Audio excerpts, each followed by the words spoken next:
Kan Indonesia merdeka secara sah itu kan 1949 kan? Di Sumatera Timur ya. Enggak, pengakuan Belanda Pengakuan Belanda. Nah, 1949. setelah gagalnya agresi Belanda kedua itu. Abang tahu siapa pelopornya itu salah satu? Belum gitu aku baca itu. Lanjut lanjut. Tuan Kaliansah Sinaga yang berangkat ke Den Haag, Belanda. Oh, di Beja Bundar ya. Ya ya, ya. Sama Muhammad Atta itu. Hmm.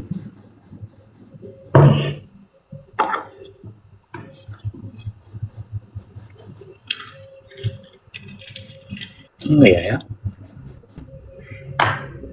Berarti anak negara ini ya udah banyak punyanya kerajaan sama dia tanahnya ya, sama negara ya. Jadi hantami negara. Hmm. Itu tadi karena masalah NKRI ketika dibubarkan RIS. Hmm. Jadi karena udah NKRI terjadi namanya nasionalisasi aset. Setiap aset daripada pemerintahan kolonial Belanda jadi milik negara. Situ problemnya. Tapi di antara kita yang sesama komunal ada pengkhianat sampai sekarang. Sampai sekarang ya. Sampai sekarang. Hmm. Siapa salah satu pengkhianatnya? Ya semua yang terikut di dalam pemerintahan itu. Hmm.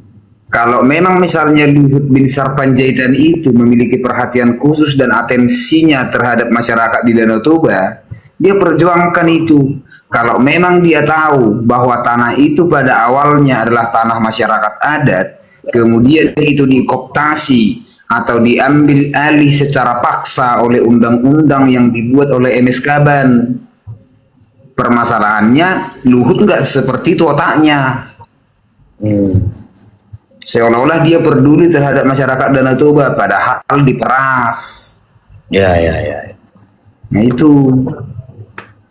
Nah itu yang mau kusadarkan terhadap masyarakat ini. Ketika pemerintah datang membawa program pembangunan, kita senang. Padahal mau memeras lingkungan itu. Terjadilah pesta babi. Padahal mau menghilangkan salah satunya ya kayak tanah adat, tanah ulayat gitu ya. Itu. Makanya kemarin, aku mungkin paling tenang, paling diam. Tapi di umurku 19 tahun sampai 20 berapa itu aku paling radikal. Sampai telanjang mama, demo kuat. Mungkin, ya. Ya, mungkin orang senang ketika Marudi Simanjuntak turun ke kemana kemarin dia yang meresmikan batalion. Marudi Simanjuntak meresmikan batalion di Tapanuli ya. Ya pemindahan apa itu? Iyalah adalah. Sama di situ juga ada itu. Nah, bagi aku sebagai anak muda dari kawasan Danau Toba, negara telah menciptakan keamanan sendiri. Bila mana rakyat melakukan penolakan terhadap program pemerintah, maka akan dilakukan demilitarisasi melalui tentara. Iya iya iya. Karena udah dibangun di sana kan gitu. Ya, tidak ada urgensinya dibangun di sana militer. Itu bukan perbatasan. Iya. Jadi memang suatu saat tanah yang seharusnya menjadi milik masyarakat ketika masyarakat berontak, maka yang turun militer, dipijaki masyarakat itu IDG. Jadi saya sebetulnya menolak itu. Kebetulan saya di Jakarta, mau yakin mau saya arahkan demo untuk itu. Iya iya. Dan akhirnya sekarang sudah diresmikan toh. Sudah nggak mungkin ditutup.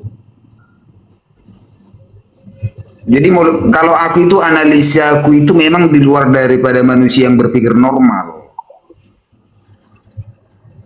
Iya iya.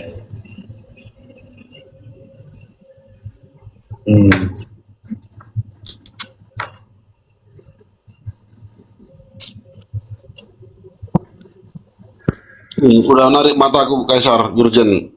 Istirahat lagi dulu. Tidur kita ini. Aku duluan tidur, kamu sini aja rekam dulu. Jangan bareng lah. Kok jadi takut sama negara ini?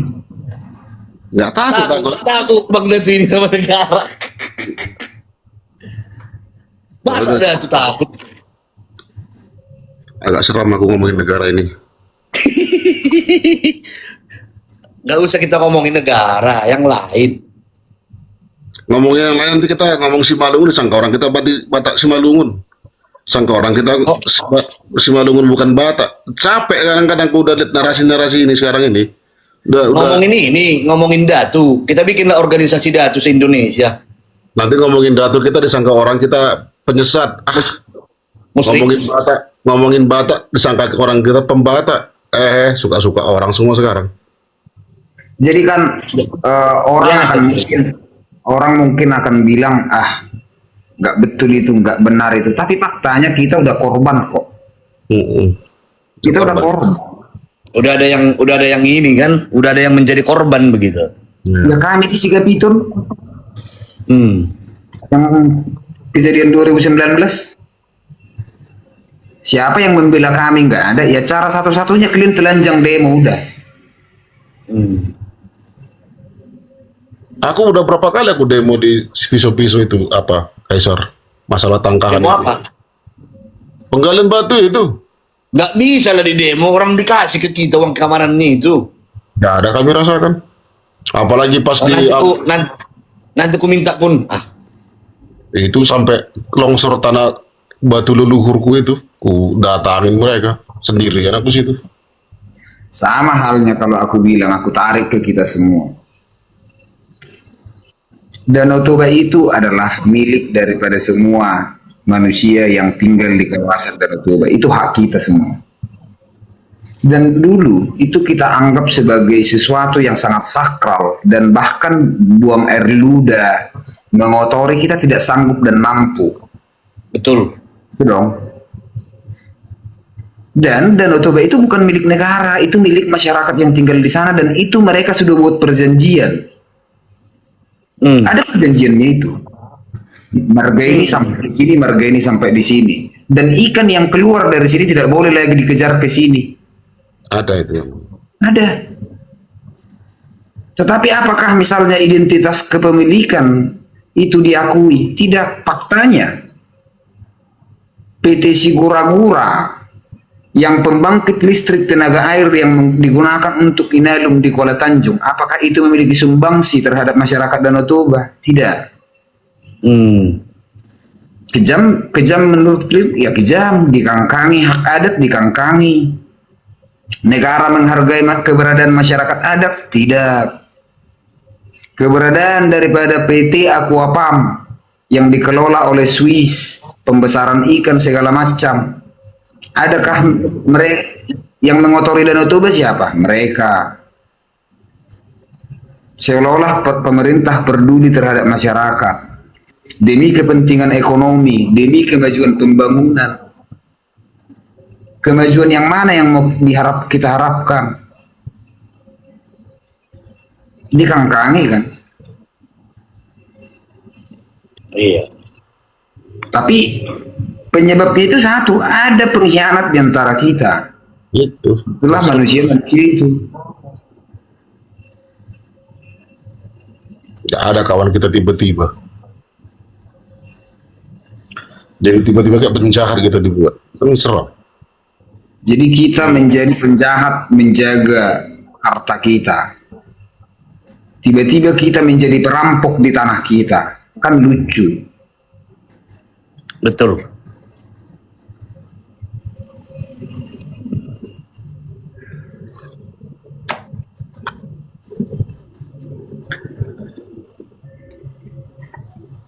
Sama lah kayak sekarang terjadi sama kita ini Gurjen, terutama sama aku. Kenapa? Iyalah. Anda kok merasa tersakiti sih? Iya, disangka orang awak pembatak. Emang kenapa dengan pembatak? Kan Gak ada masalah itu. Baik banget itu, disangka orang awak Simalungun bukan Batak. Gara-gara ngomongin Simalungun, semua jadi serba salah. Terus awak gelar Datu. Sama halnya ketika saya berbicara tentang budaya adat daripada masyarakat kawasan Danau Toba, saya dianggap asing oleh masyarakat-masyarakat yang sudah menganut agama Kristen dan Islam. Coba bayangkan itu. Kok jadi asing gitu? Kok kita ini merasa asing di wilayah sendiri, merasa asing di tanah sendiri? Kok keberadaan pengetahuan itu diragukan di wilayah itu? Iya betul. Jangan kau salah menilaiku. Itu lagunya Gojek.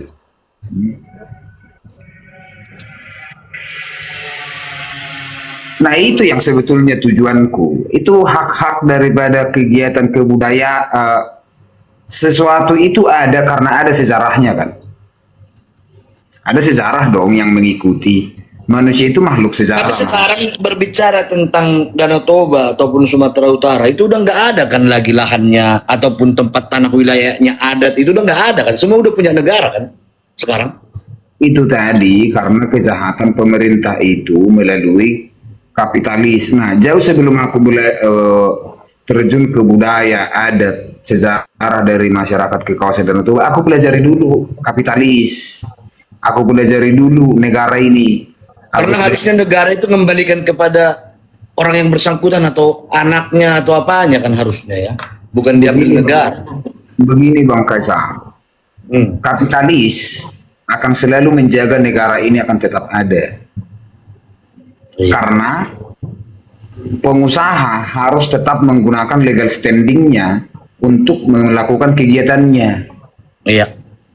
Jadi kapitalis tanpa negara omong kosong. Iyalah. Jadi kapitalis harus sembunyi di balik oligarki itu, negara itu. Yang korban siapa? Masyarakat.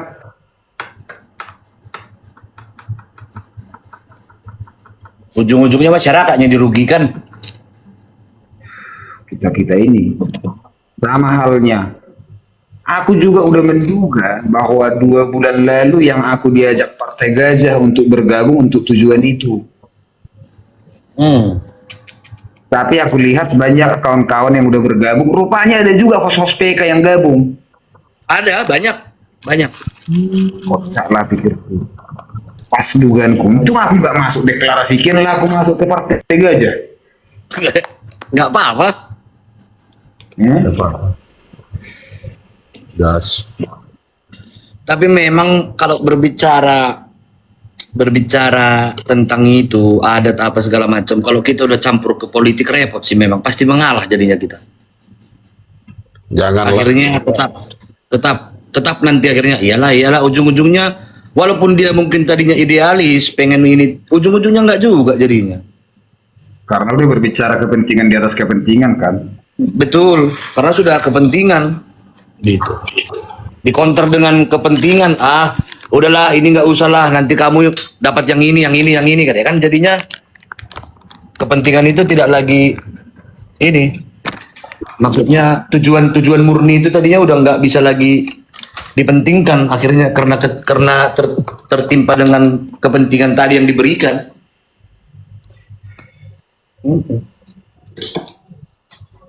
Dan saya rasa Kurjen ini juga nanti kalau lama-lama dia mempublikasikan ini nanti akan ada ini tawaran halus nanti. Tawaran-tawaran menggiurkan akan datang dan di saat itu dia akan diuji idealismenya. Kalau misalnya nanti ternyata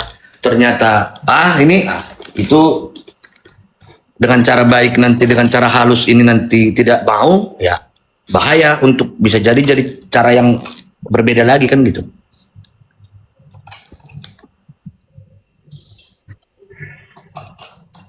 Iya sayangku. Jahat itu. Pengusaha. Iya, karena politik itu jahat, politik itu susah itu. Tak selamanya politik itu kejam. Nah,